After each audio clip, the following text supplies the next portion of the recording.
في الصحيحين البخاري مسلم حديث عبد الله بن عمرو. He said, don't be like like fox, which is basically left and right all the time.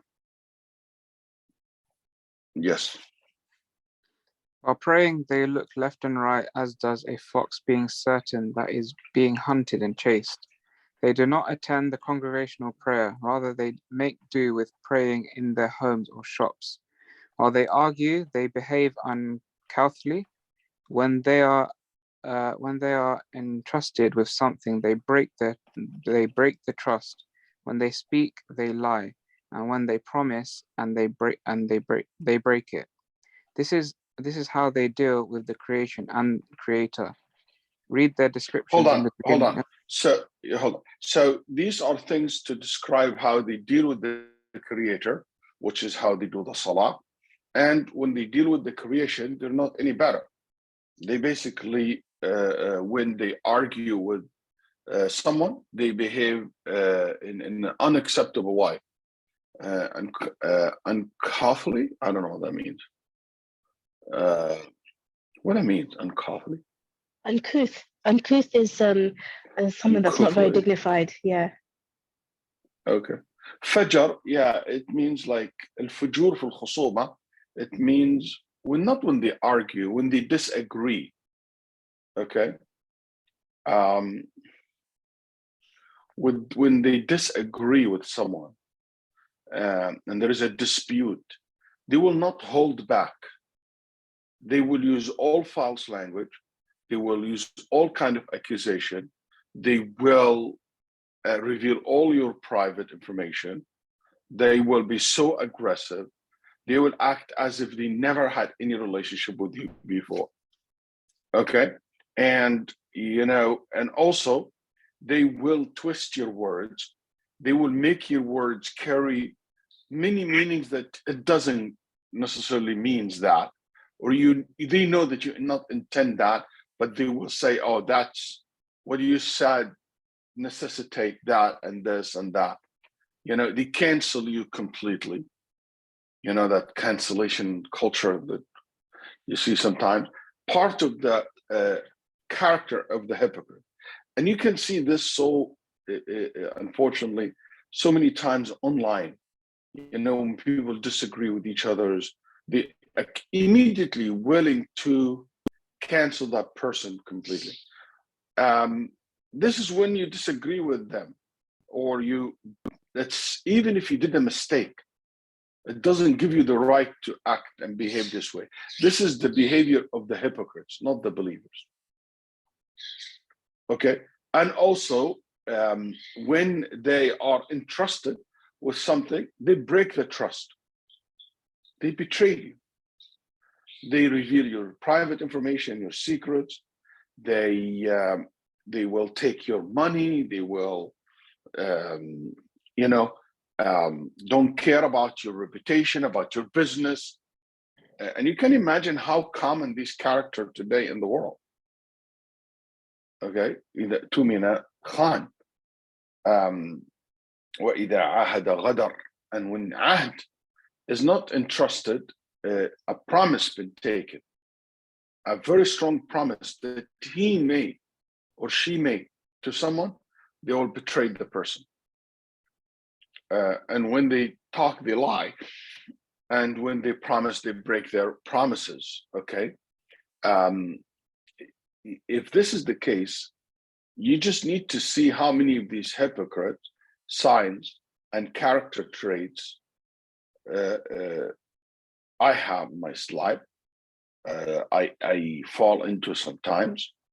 And as many of these hypocrites accumulate on a person, the closer this person will be to the way of hypocrites and became a hypocritical person. And you see that this is both sides, with Allah and with the creation. تأخير الصلاة, delaying the salah. It's one of the signs of hypocrites. And remember that every time you pray late, that's not a good sign. That's a sign of hypocrisy. Why? Because true believer, Allah comes first.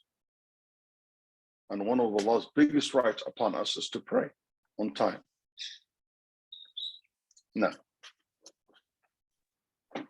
This is how they deal with creation and creator.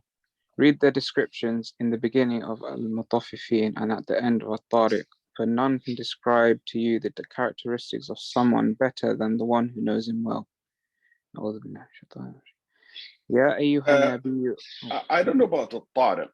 I fail to figure the significance in that. But he might meant al-ma'un, because al-ma'un mentioned as-salat, that they basically delay the salat, they miss the salah, they don't give, they don't help. I couldn't figure out why Tariq. No. يا أيها النبي جاهد الكفار والمنافقين واغلظ عليهم ومأواهم جهنم وبئس المصير. O Prophet, do jihad against the disbelievers and the hypocrites and be harsh with them. Their refuge is hell. What an evil destination. They may think they are many, but in reality they are few. They may think they are strong, but in reality they are weak and despicable. They are ignoramuses, thinking themselves high and mighty. They are misled about Allah, for they are ignorant of His greatness. ويحلفون بالله إنهم لمنكم وما هم منكم ولكنهم قوم يفرقون. They swear by Allah. Hold on. Maybe in Surah Al-Tariq, it mentions they're plotting against the believers. Maybe that's what it is. I'm not sure. But that could be it. Yes. They swear by Allah they are of your number, but they are not of your number. Rather, they are people who are scared. When Ahlul Sunnah meet with easy times, aid and victory, hard does it bear down on them, and depressed do they become. And when Ahlul Sunnah meet with straitened times and they are tried by Allah so that their sins may be expiated, jubilant do they become and exultant. This is their legacy, and in no way do those who inherit from the Messenger sallallahu alaihi wasallam compare to those who inherit from the hypocrites. إن تصبك حسنة تسؤهم وإن تصبك مصيبة يقولوا قد أخذنا أمرنا من قبل ويتولوا وهم فرحون قل لن يصيبنا إلا ما كتب الله لنا هو مولانا وعلى الله فليتوكل المؤمنون. If good happens to you, it galls them. If a mishap occurs to you, they say, we made our preparations in advance, and they turn away rejoicing. Say, nothing can happen to us except what Allah has ordained for us. He is our master, and it is in Allah that the believers should put their trust. إن تمسسكم حسنة تسؤهم وإن تصبكم سيئة يفرحوا بها وإن تصبروا وتتقوا لا يضركم كيدهم شيئا إن الله بما يعملون محيط. If something good happens to you, it galls them. If something bad strikes you, they rejoice at it. But if you are patient and have taqwa, their screaming will not harm you in any way. Allah encompasses what they do. Yes, subhanAllah. I will tell you a story that shows you the difference between the way the believers behave when they see their brothers and sisters making mistakes. Okay? And they are very different incidents, give very different, related to very different subjects. But in the end of the day, it shows how the true believer behave when they see their brothers make a mistake. I was once with one of my teachers in Haram. And at that time I was in college. So we saw like around al-Kaaba, tawaf around the Kaaba, people gathered and screaming and like police officer coming. And there is this young guy from South Asia,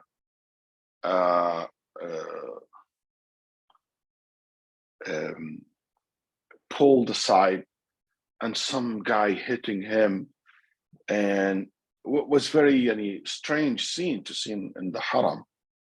So he stood up and walked toward the crowd, and I followed him.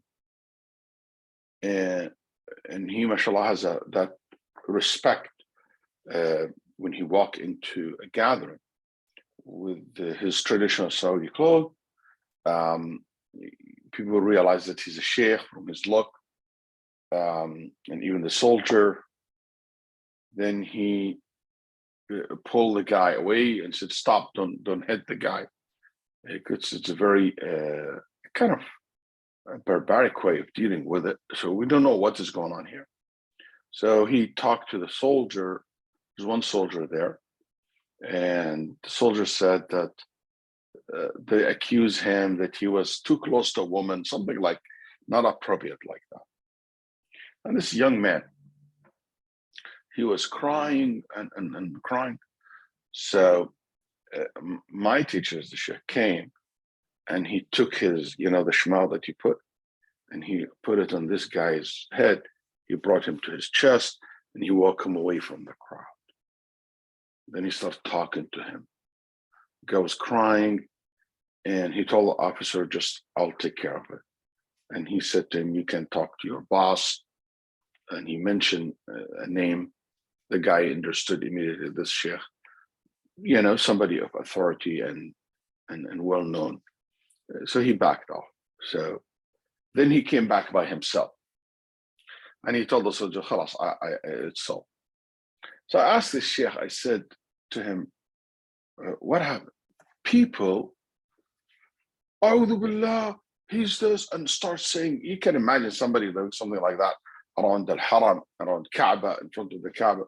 You can imagine how bad this is. And everybody was so like passionate and saying so many bad things about this person.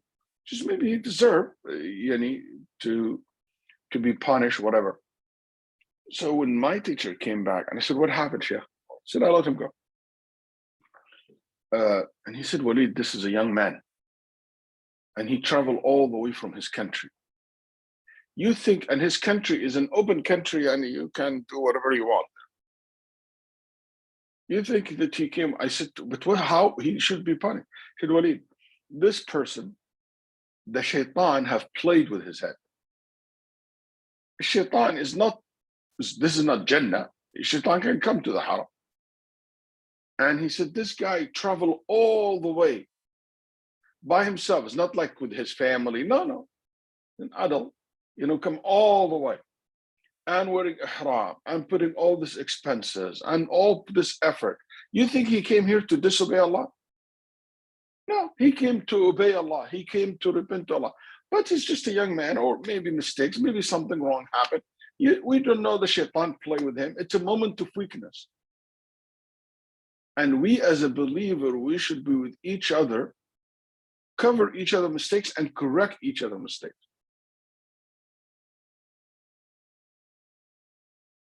And I would never forget that incident. That much of mercy, much of understanding of of people. He said, if this is what another person, another circumstances, maybe would have taken somebody who come for this purpose, this is where he lives, and he comes only for, to do bad things, whatever. But that's not the case here. And you're gonna make the shaitan happy. See how he deal with the belief versus the munafiqeen. If bad things happen to you, it makes them happy to see you in trouble. For the believer, I feel bad when I see you, when bad things happen to you. And bad things is a sin or a calamity. It makes me feel sad. That's why ulama all agree that it is not allowed for someone to say, I ask Allah to make you die as a kafir. May Allah make him die as a kafir. That's absolutely haram to say. And Nawawi rahimahullah said there is ijma' on this. You wish so bad for people. That's not the heart. So what do you think of some Muslim? I know some people, I see in online sometimes people make dua against some people who appear to be Muslims, or some Muslims for sure. Maybe that bid'ah and stuff. They say, may Allah let them die as kuffar. A'udhu billah. The other incident in America, I was in a conference, and one of my roommate, or any one of the colleagues and speaker, who came from Egypt.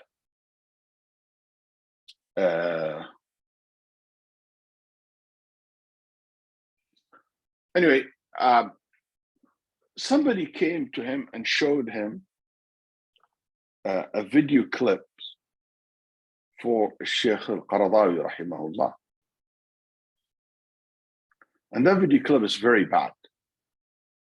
He said something absolutely unacceptable. He said something in the line of all these rulers who win elections with 99%.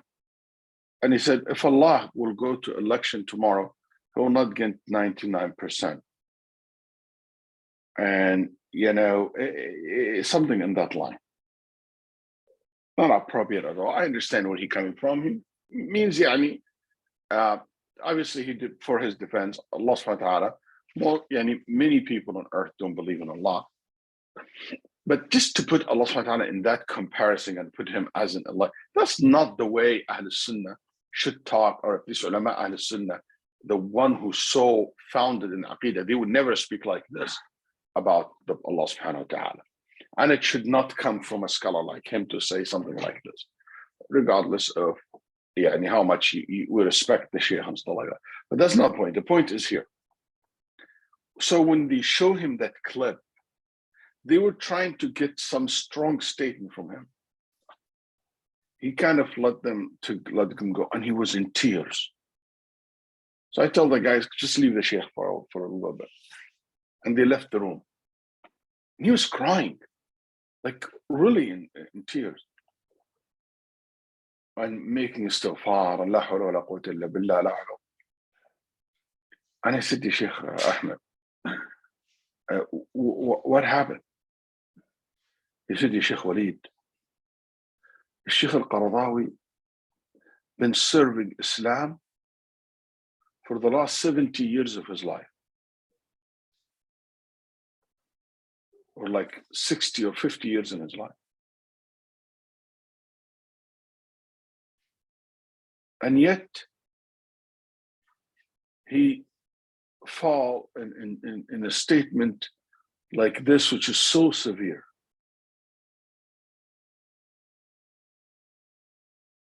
What about me and you? What about us, who did not serve Islam that long, who did not offer that sacrifice, who did not read as much as he read? Aren't we afraid that one day also we fall into things like this? May Allah forgive him. May Allah guide him. May Allah forgive him. May Allah guide him. May Allah protect us. SubhanAllah. And he was so sad to see someone who done so much to Islam that a word came like this out of his mouth. He could make it dua for him. For me, that was really a moment of impact. Because these guys coming, oh, we got you, kind of attitude. It's so bad. Abu Dawood al-Zahiri was debating someone. So he said something. So the person said, oh, you're saying that? That's kufr. Kafart. Alhamdulillah. Then Abu Dawood al-Zahiri said, you say alhamdulillah that I became kafir? You're kafir, alhamdulillah. Yani you're happy that I became kafir. That's dangerous. Some brother asked me why sometimes I might sound harsh against some of my brothers and sisters who are online, behaving in a way that, yes, they behave in a way, it's like this. Oh, he became kafir, alhamdulillah. Oh, he became mubtadi, alhamdulillah. Even those people, they might have a good message, but the attitude and the character traits is similar to the hypocrites, a'udhu billah. So happy to catch something on you. It doesn't affect them a bit, astaghfirullah, that they see someone who is good and da'iyah and scholar or a student of knowledge or a person of influence make a mistake. Oh, the good, I got you. Now it's a new video comes out, a new refutation. But I can tell you, some of them I've seen, there's nothing in their heart, feels so sorry for the person. So sad that this comes out of the person. So scary for me as a believer to fall into what persons fall in.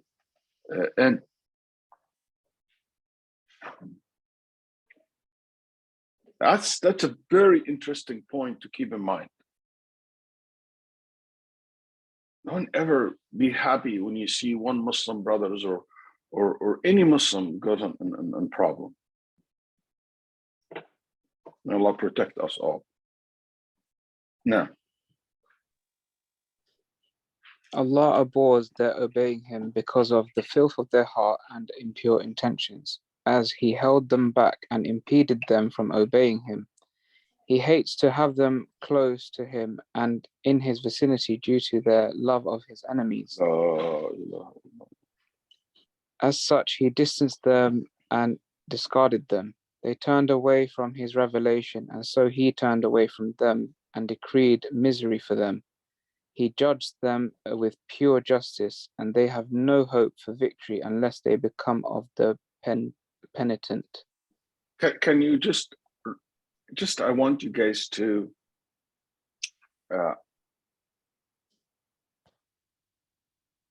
Jakaran? can you guys just reflect upon this a little bit? The first sentence, Allah. Yeah. Oh, the first sentence in the paragraph. Yeah. Allah abhors their obeying him because of the filth of their hearts and impure intentions. As such, Allah he held abhors their obeying him. Yani Allah dislike their ibadah. Allah doesn't like their ibadah. Not the ibadah, their ibadah.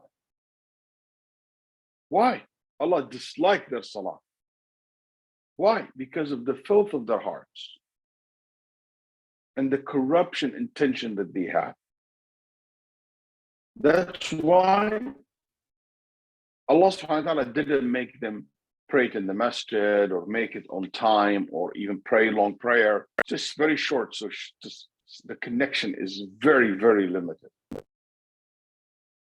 Something to think about. Did Allah subhanahu wa ta'ala doesn't like the way I prayed also?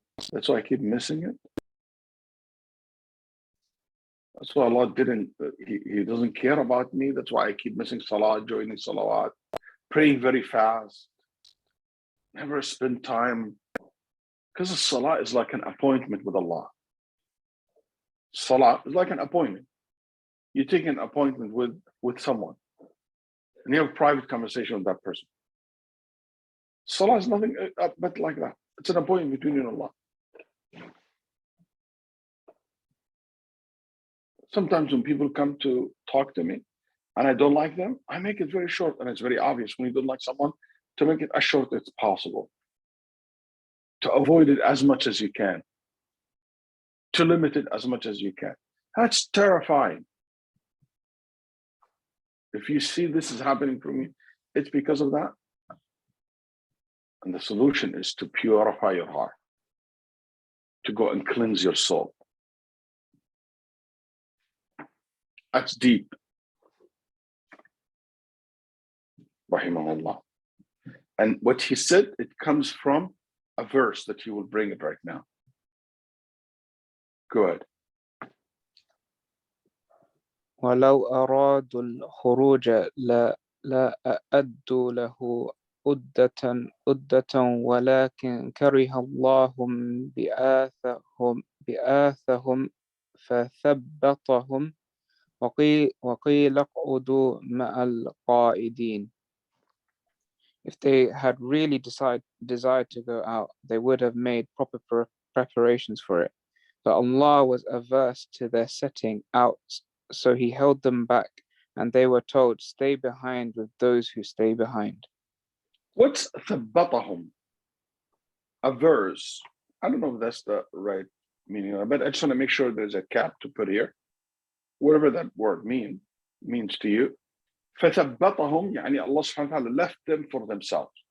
Did not them give that extra aid and not like open their hearts and encourage them and give them that strength to do it. No, I just left them for themselves. And when you're left for your own desire take over.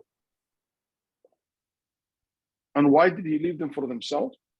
So He's just unfair. He left them for themselves. Why He left them for themselves? He doesn't want them to be out.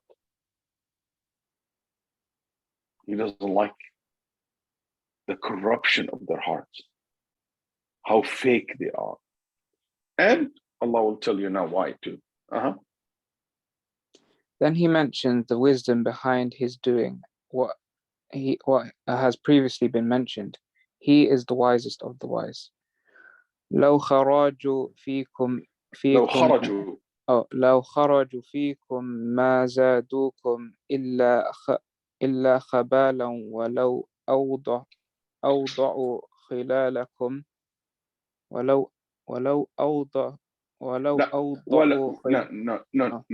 ما زادوكم إلا خبالا ولا أوضعوا خلالكم يبغونكم الفتنة وفيكم سماؤون لهم والله أليم بالظالمين. If they had gone out among you, they would have added nothing to you but confusion. They would have scurried about amongst you, seeking to cause conflict between you, and among you there were some who would have listened to them. Allah knows the wrongdoers. The text of the revelation bore down heavily on them, so they found them abhorrent, and unable to carry them, they renounced them. They were unable to preserve the Sunnah, so they ignored it. They found the text of the book and Sunnah combating their desires, so they laid down laws and principles by which they could reject them or weaken them. Allah has unveiled their secret. Umar radiallahu anhu said about the people of follow desire. He said the Sunnah is so heavy for them. It's so hard for them to follow. So what they come up with? They come up with their opinions, and they're rejecting the Sunnah. It's hard for them to memorize it. It's hard for them to understand it. It's hard for them to practice it. So what they did, they basically rejected it, and they call people to follow their desires and opinions. People find the Quran was Sunnah, and what came in it, what came in it is so hard. So they found all these ways to run away from it.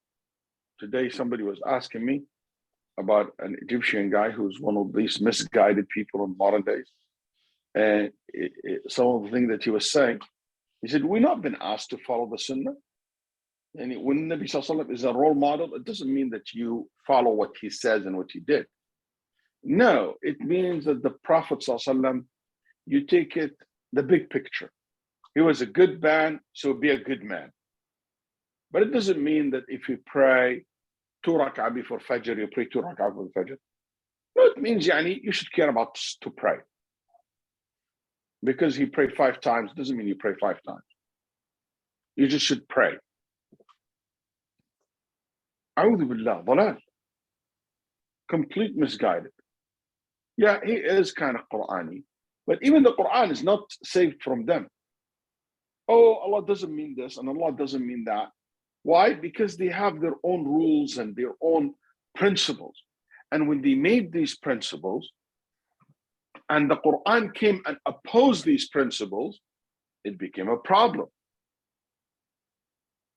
It became a problematic. So what they do, instead of going back to their principles and correct it, they start twisting the verses of the Quran to meet their principles. You following me? And I give you one of the most important principles that the people of al-Kalam, of philosophy, have established. In their debate with atheists, or in their debates, to be more accurate, with those who believe that the world is infinite, yani has no beginning. And we mean by that, it is the origin of everything come from this world. It is always the origin. So in another way, this is God. If there's no God, it is basically things comes by itself. And this things, the world that you're living in is infinite, looking into the past. You follow? So there's no need for God. So these guys came and started debating them to prove that this world has a beginning. And if it has a beginning, it means somebody started it. And it can be something that, has no beginning. So what they did, they came up with this concept. They said that the proof that this world is not old and always been exist, that there is new things happen to it. False spring, trees, animals. So there's nothing here in here stayed the same. There's a change happened to it. So since there is things and change happen to it, and new things happen to it, okay, so it means it is also a new.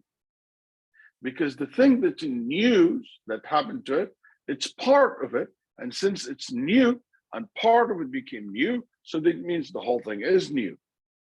It's a lengthy logic that they use. That's the summary of it. Okay. We're happy you've proven to them that this world is not all, is not the beginning. It just at one point was created.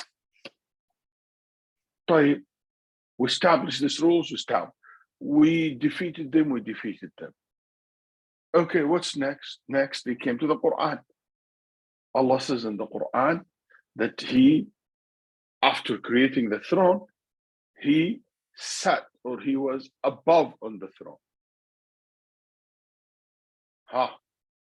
So He was not above the throne before He created the throne. No, He wasn't. Settle on the throne. They read in the Quran that in the day of judgment, Allah will come. They read in the Quran that Allah speaks whenever He wants. So He's not speaking now, then He's speaking after a little bit. When Musa came to the point, he spoke to the Musa before arriving to that point in Sinai. He was not speaking to him. Allah subhanahu wa ta'ala did not like Khalid ibn al-Walid when he was kafir. But after he became Muslim, Allah subhanahu wa ta'ala loves him. Allah loves you when you do good. So now that Allah subhanahu wa ta'ala do these new things, so if that means Allah subhanahu wa ta'ala became new himself, that's their logic. Okay? So they said, that doesn't work. So what's the solution? And instead of going back to say, no, our logic that we use to debate these guys are not correct, makes no sense.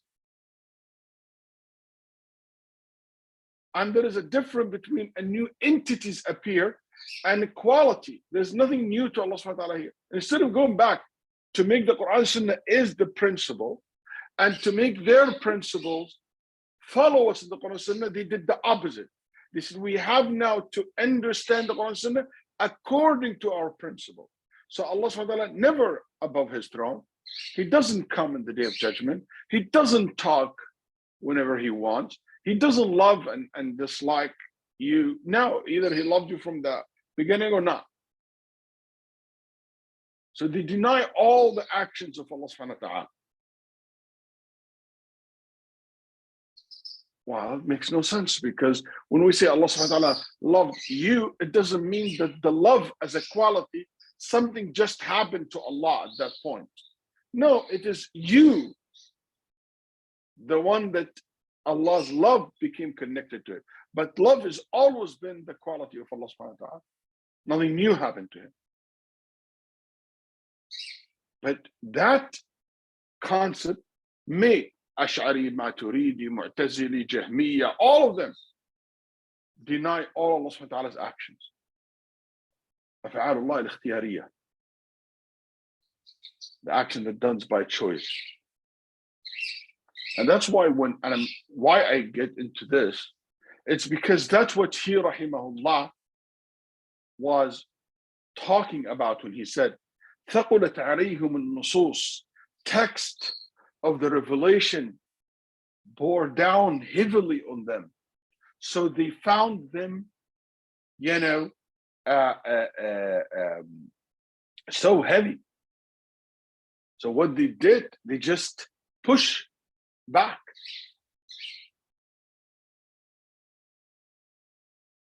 That's why they came up with the most nonsense things you can ever sometimes found. Like some Razi, may Allah forgive him, when he talked about وَجَاءَ رَبُّكَ وَالْمَلَكُ صَفًّا صَفًّا. When your Lord, وَجَاءَ رَبُّكَ, جاءت means comes, رَبُّكَ, your Lord, okay, comes, and the angels, lions. He said Rabbuk here could be one of the meaning, could be. It means the angels who used to take care of you. Because Rabb, it means what? The one who take care of you. So he said, وَجَاءَ رَبُّكَ, يعني the angel who used to take care of you, Muhammad. And the angels. Yani wallahi, if you are from Czechoslovakia, if you are from Armenia, you will understand that this makes no sense in Arabic. But it's heavy. How I can deal with that Allah comes? It will destroy my whole argument. You push.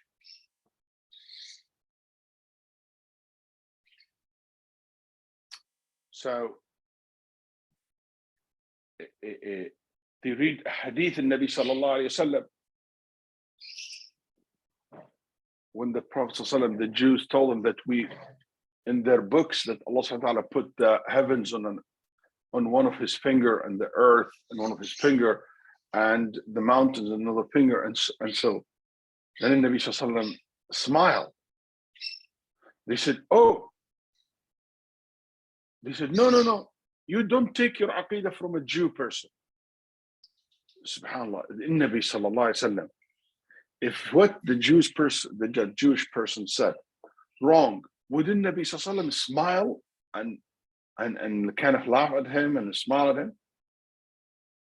Or the Nabi Sallallahu Alaihi Wasallam will be angry that they made a kufr in front of him? No, his smile, he was mocking them. What kind of nonsense is that? His smile means he was mocking them. It's so problematic for them, because you can't get out of it. Because for them, you can't ever say that Allah has a hand or fingers. So text like this is so problematic for them, so heavy. So they deal with it the same way you deal with an enemy. You're just trying to defeat it, to push back as much as you can.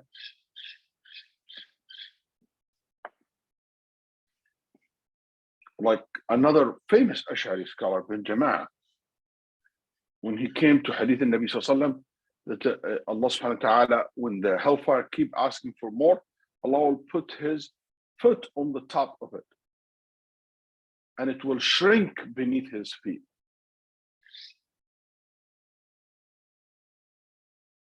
Ibn Jama'ah said, oh, if Allah subhanahu wa ta'ala puts his foot on the top of hellfire, it means the hellfire will burn Allah's feet. It means Allah will punish himself in hellfire. What? A'udhu billah. You have to be a really sick mind to think this way.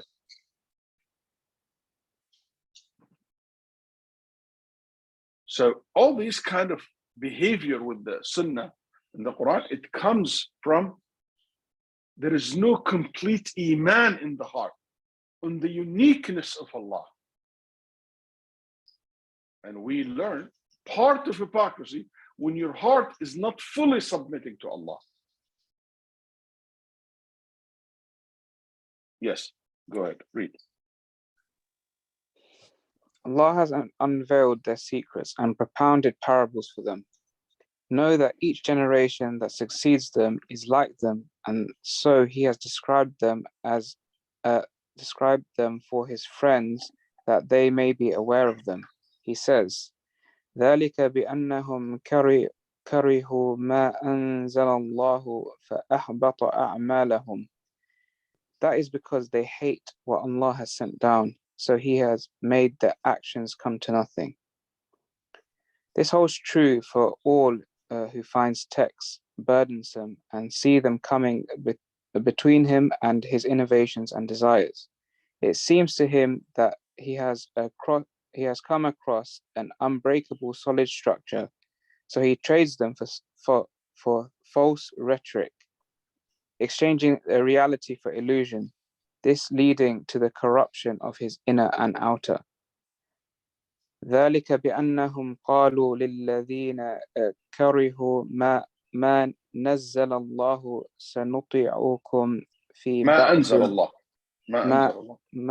ما أنزل الله سنطيعكم في بعض الأمر. لا hold on. ذلك بأنهم كرهوا ما أنزل الله فأحبط أعمالهم. or you are ذلك بأنهم قالوا للذين كرهوا ما نزل الله. Sorry, I went up. Just there is something missing here.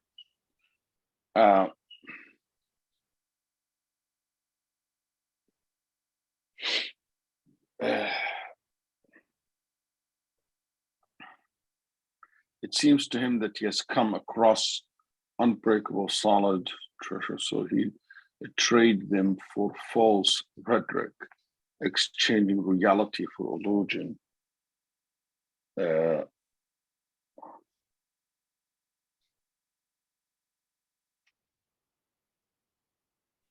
And I understand why he did that, because it's kind of hard to translate.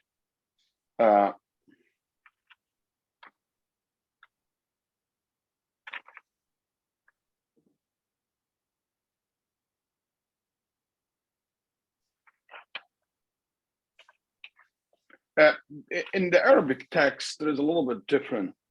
In the Arabic text, he said,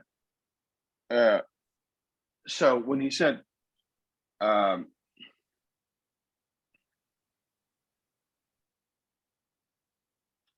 across an unbreakable, solid structure. So he trade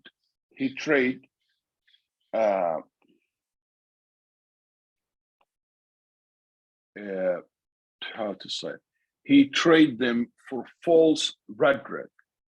He trade the textual evidence for false rhetoric.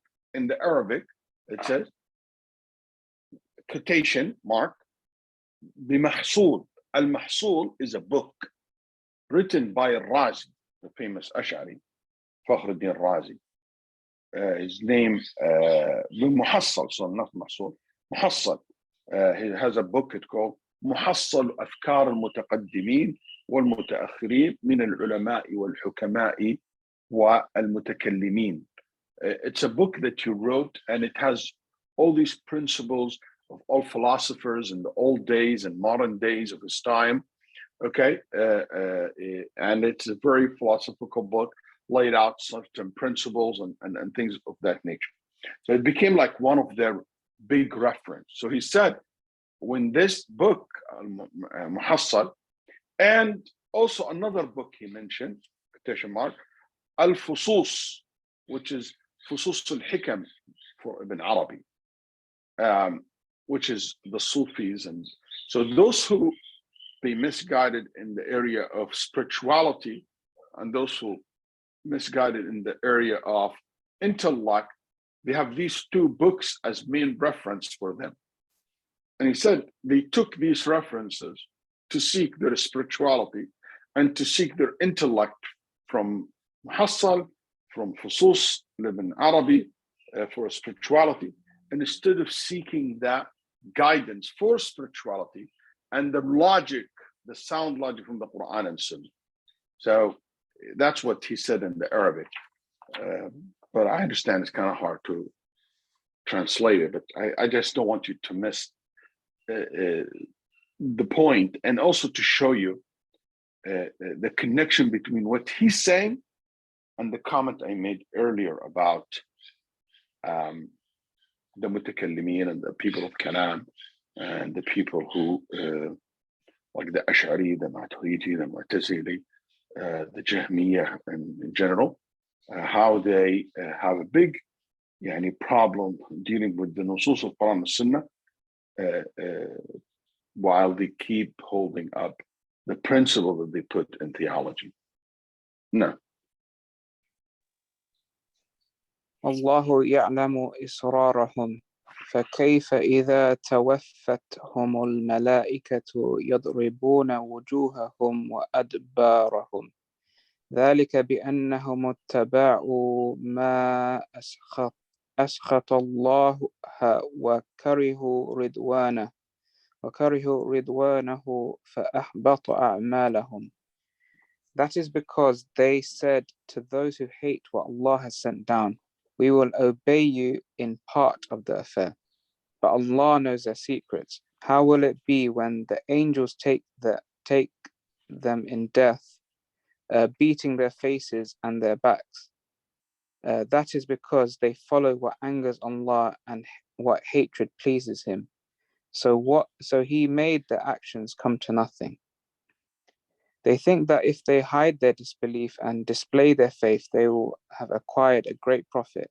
But how can this be so when the All-Seeing has unveiled their secrets? أم حسب الذين في قلوبهم مرض أن لن يخرج الله أضغانهم ولو نشاء لأريناكهم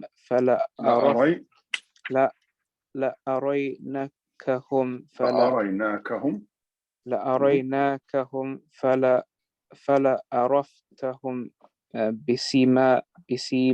بسيماهم ولا تعرفنهم في لحن القول والله يعلم أعمالكم. Or did those with sickness in their hearts imagine that Allah would not expose their malevolence? If we wished, we would show them to you, and you would know them by their mark and know them by their ambivalent speech. Allah knows your actions. How will they be when they are gathered on the day of At-Talaq, and Allah, mighty and magnificent, manifests himself and uncovers his shin? The day when they are called to prostrate, but they are unable to. They are unable. خاشئة أبصارهم ترهقهم ذلة وقد كانوا يدعون إلى السجود وهم سالمون. Their eyes will be downcast, darkened by debasement, for they were called to prostrate when they were in full possession of their faculties. How will they be when they are gathered together to traverse the bridge spanning hell, a bridge finer than a blade of hair and sharper than the edge of the sword, easy to slip off, entrenched in darkness, and none can cross it save those guided by a light that shows them where to place their feet. Light is apportioned amongst man. The intensity of light each person has governed swiftness by which he will cross that bridge. They are given a superficial light with which they accompany the Muslims, just as they used to accompany the Muslims in this life, outwardly praying, giving wealth tax, performing the pilgrimage, and fasting. When they reach the middle of the bridge, their light is blown out by the sharp wind of hypocrisy, and they come to a halt in utter confusion, not knowing how to proceed. A wall containing a door is placed between them and the believers' side, which contains mercy, while the side upon which they find themselves in contains punishment. They cry out to the believers, who in the distance sparkle like stars.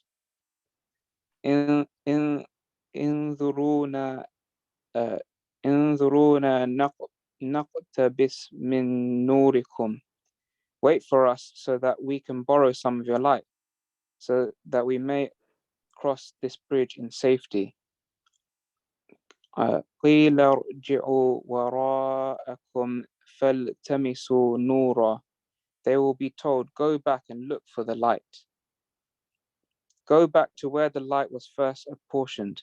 Never will anyone stop to aid them in such a situation.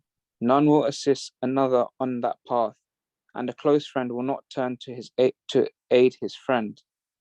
They will remind the believers that they accompanied them in this life, just as a wayfarer reminds the resident that he accompanied him on his journey.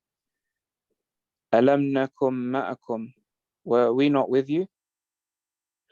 We fasted with you, prayed with you, recited the Quran with you, and performed the pilgrimage with you, while we have been separated from you. They will reply, your bodies were with us, but your hearts were with every deviant and every disbelieving tyrant. ينادونهم ألم نكن معكم قالوا بلى ولكنكم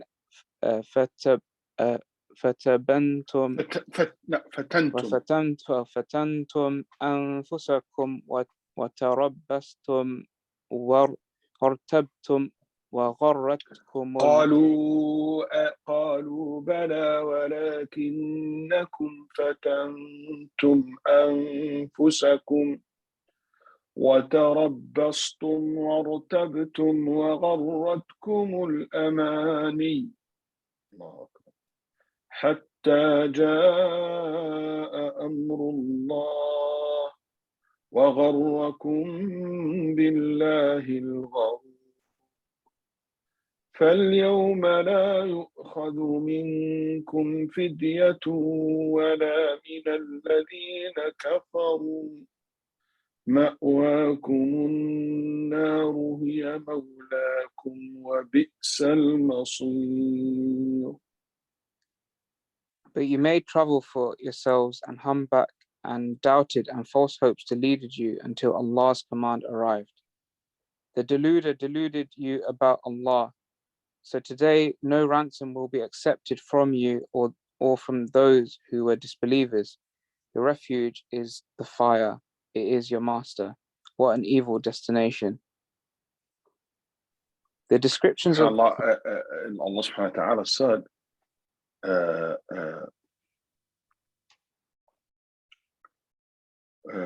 وغرتكم الأماني.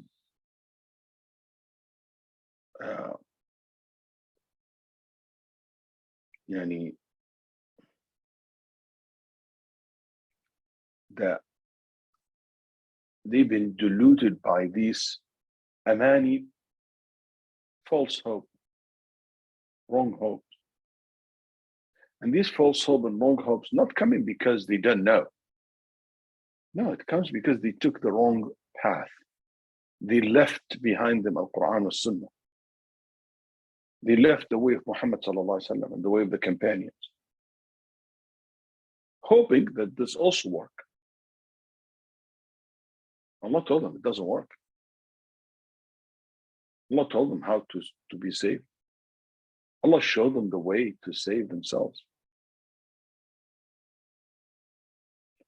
You have all these false hope. Oh, I will repent later on. I'll change later on. You know, I exposed my heart to so many doubts.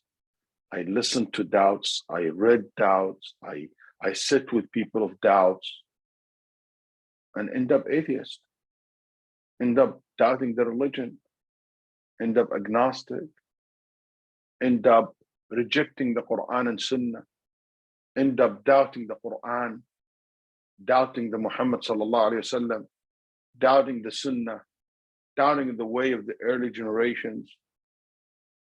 All these doubts came while you hope that you are a true researcher.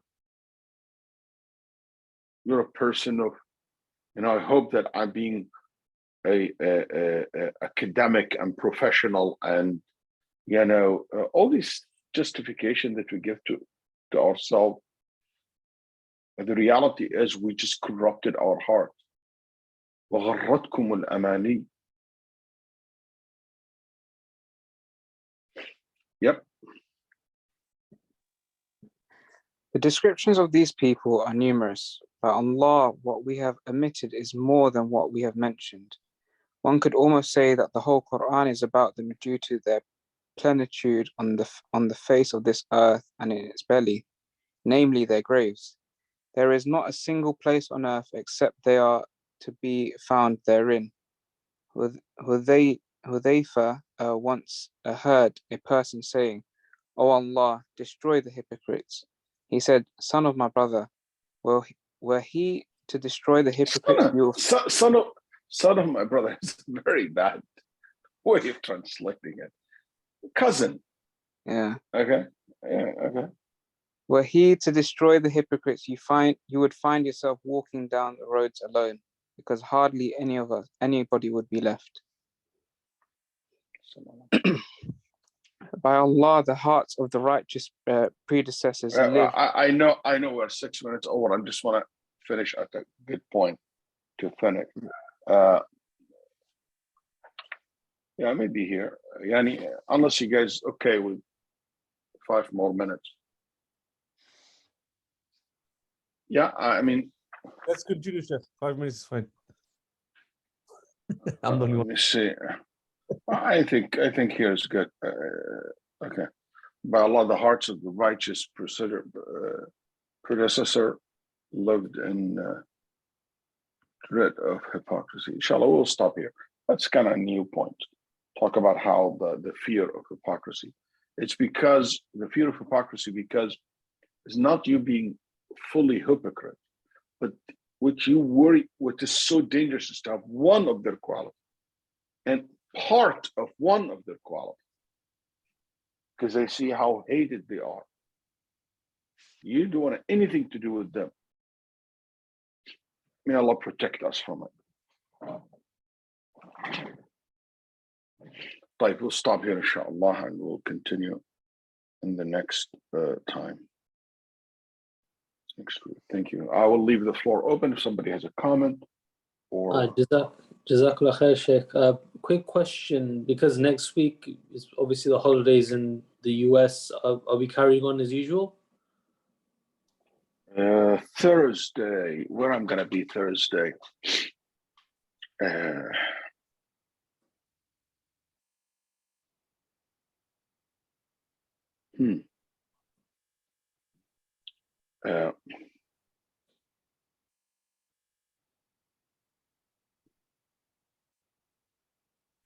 Yani, inshallah, I always like to keep my class.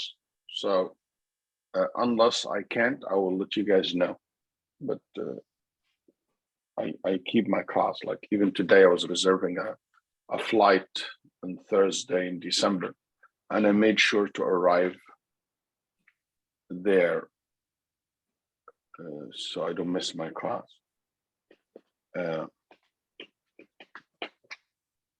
Anyway, I will. I'll let you guys know if anything changes. I'll let you guys by Monday, inshallah. Inshallah. I also did have a question. This is from a few weeks ago, though. It was regarding, you had a point on rulers in Islam, and the question was that when it comes to like authority and khilafah, is the opinion that the leader must be from the Quraysh, is that like unanimous as a condition among the scholars, or is there a difference on it? The condition of the Khalifa, the Muslims Khalifa, are two types. Conditions, which we call them shurutu sihha, and conditions which is shurutu kamal. Yani a condition for validity. Without it, it will be invalid. And there is a condition which is to perfect the actions or the contract. Okay, so there's two sets of rules. So the rules here related to the Quraysh, it is not for the validity, it is for the completion. So the perfect Khalifa must be from Quraysh. The perfect Khalifa, like one of the conditions of the Khulafa, the Khalifa is to be strong, healthy, okay, educated, have experience in war, knows how to. These are not conditions. Without it will be invalid. Okay, but there is a condition. Without it will be the Khilafah will be not valid, like Islam. Okay, like for example, freedom, cannot be a slave because he's not being a control of the whole Muslim world, but controlled by somebody else. Completion is like righteousness, like fasiq. The Khalifa can be fasiq. That's not the perfect Khalifa. All the ulama agree that the Khalifa should be good and righteous, as not fasiq or dictators. But also they agree, if it happened, the Khilafah is valid. Only Ahl al-Bid'ah like Khawarij and Mu'tazila. Because Mu'tazila for them, fasiq is not a Muslim. So, same thing with Quraysh. All the ulama agreed that Quraysh is one of the conditions. But can be the Khilafah valid without it? Yes. So like the Ottomans, they can still be valid? Yeah. Huh? So like the Ottomans would still be valid. I've heard some people say they weren't valid. No, it is a valid Khilafah, absolutely. Okay. Not the Ottoman only. You have the Mamluki, the Mughals, the Seljuk, so many Khulafa exist in the Muslim world. We're not Qurayshi. Jazakallah khair. Assalamu alaikum.